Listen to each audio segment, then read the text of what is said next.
வணக்கம். ஆகாஷ்வாணி புதுச்சேரி செய்திச் சுருக்கம் வாசிப்பவர் ஆதவன்.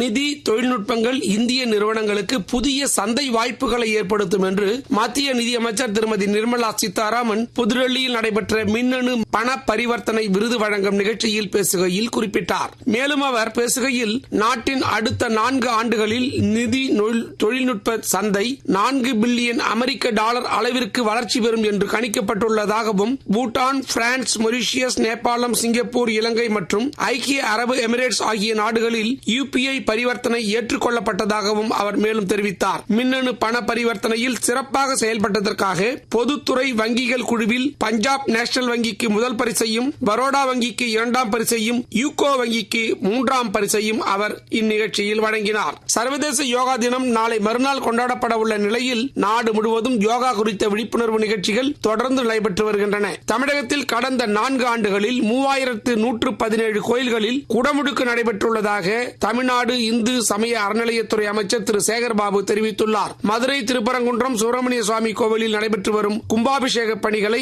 அவர் ஆய்வு செய்தார். மாஸ்டர்ஸ் கோப்பைக்கான ஹாக்கி போட்டியில் தமிழக அணி 8-0 என்ற கோல் கணக்கில் கேரளாவை வென்றது. சென்னையில் நடைபெற்று வரும் இப்போட்டியில் பஞ்சாப் அணி 3-2 என்ற கோல் கணக்கில் புதுச்சேரி அணியை வென்றது. இத்துடன் இந்த செய்திச் சுருக்கம் நிறைவு பெறுகிறது.